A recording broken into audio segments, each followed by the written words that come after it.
Greetings and welcome back to Gripping Horror.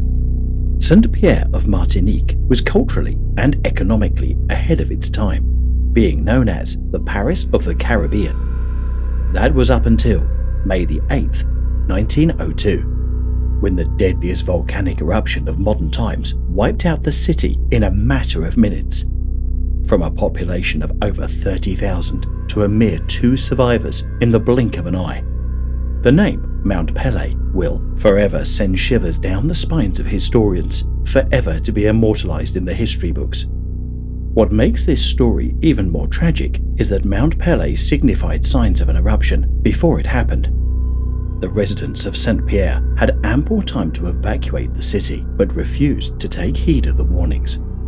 Martinique is located in the Lesser Antilles, a small group of islands in the eastern Caribbean Sea. You have to start by imagining how Saint-Pierre was at the turn of the century, not as it is now.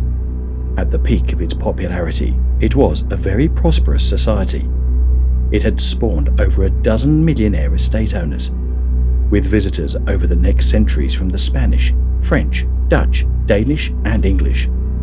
The northern portion of the island was largely dominated by Mount Pele, with its highest point reaching 4,583 feet. Before the 1902 eruption, as early as the summer of 1900, signs of increased activity were present, but minor, so it was thought to pose little threat to the towns that surrounded its coastline. Local residents were used to the occasional steam eruptions that came from the summit of the mountain. Indeed, inside the main summit crate, there was a lake of clear water that locals often used as a picnic spot. Saint-Pierre was a vibrant city of 30,000 people, with its theatre and grand parties hosting many guests. The main artery for this city was the waterfront.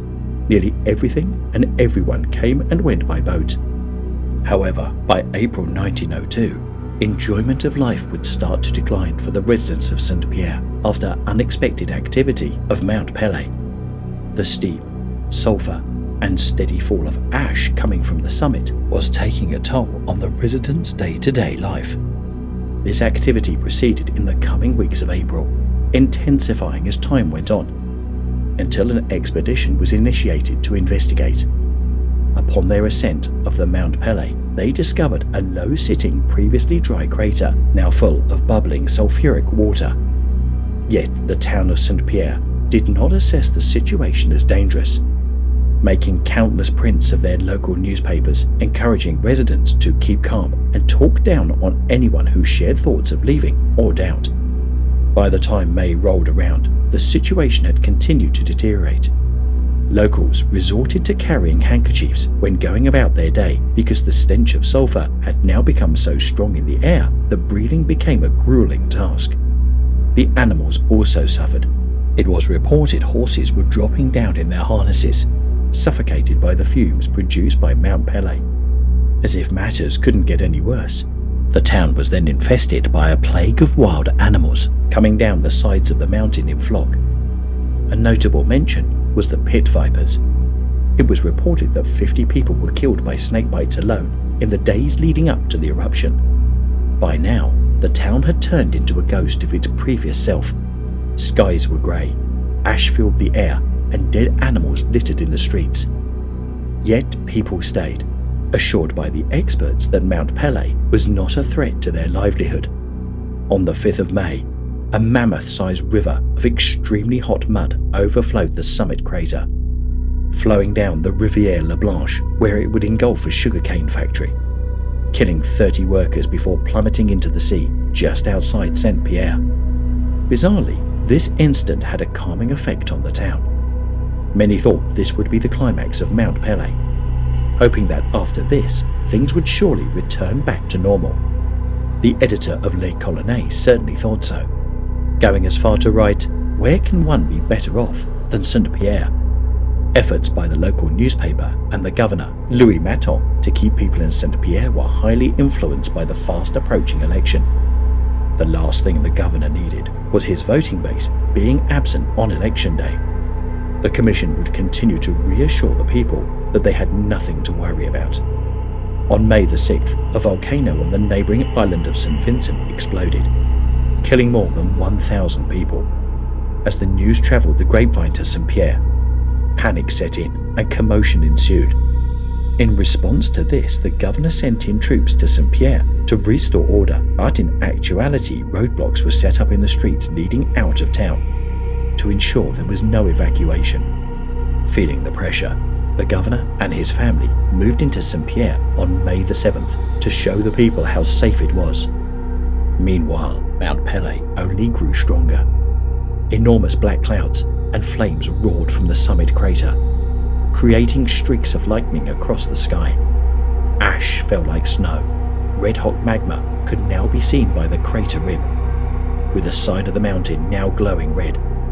On the morning of the 8th, at 7:52 a.m., Mount Pele exploded, releasing a massive cloud of extremely hot gas from the southwestern flank of the mountain. With no warning, the side of the volcano was ripped out and hurled towards the city. Waves of fire rolled down on St. Pierre and the ships, their only way of escape vanishing in front of their eyes. The wall of flame was a pyroclastic flow of superheated steam and poisonous gas that travelled 100 meters per second with a temperature of 1,820 degrees Fahrenheit. People were killed instantly. Anyone who managed to survive the initial blast would have suffered brief moments of excruciating agony while their skin started to peel and blood boiled, whilst choking on the superheated gas. Those by the harbour were not safe either. Men who jumped into the sea would hear their flesh sizzling as they drowned. Out of 18 ships on the harbour, only one was left in any condition to sail. All the others had been destroyed by the blast. St. Pierre lay in ruins. One of the first witnesses to enter the remains of the town described the scene. The whole town was reduced to a heap of smoking rubble. Walls were torn down, metal roofs ripped off, trees were stripped down to bare trunks. Charred bodies lay everywhere. We could see no sign of life. Not one living soul was to be seen in this desert of desolation. Photographs show a scene similar to that of Hiroshima after the bombings. Buildings destroyed, roads filled with debris, human remains charred to the bone, littering the streets. 30,000 people gone in just a few seconds. Incredibly, 2 people had survived. One was 28-year-old shoemaker Leon Leandre that would manage to survive by running indoors when the initial blast hit. Although others in the same room died within seconds, no one was able to explain his miraculous survival. The other survivor was Lygia Sibaris, a 25-year-old stevedore thrown into solitary confinement after a bar brawl. His cell was built from massive thick walls with very tiny windows, bomb-proof and poorly ventilated, making it the most sheltered building in the city of St. Pierre. He remembered a sudden darkness and a searing heat. I smelled nothing but my own flesh burning. I heard nothing but my own cries for help. Exhausted and terribly burned, he had to wait 3 days in the hot cell until a rescue team came for him. But he survived. All charges against him were dropped, and he would go on to live out his days as a circus attraction, the survivor of St. Pierre. On May the 20th, Mount Pele erupted once more, this time accompanied with an earthquake. A further 2,000 people would die. That was enough for the residents of Martinique, most of who fled thereafter to neighbouring islands. Pele continued to erupt over the following months, but at that time there was hardly anyone left on the island. As time went on, few came back and the population eventually grew to about 1,000 inhabitants. They continued to dream about rebuilding their fallen town, but it was not to be. Mount Pele would erupt again on September 1929, destroying any form of progress that was produced over the years. However, this time with no governor or local paper pressuring them to stay, locals were able to wisely read the signs and evacuate before any lives were claimed.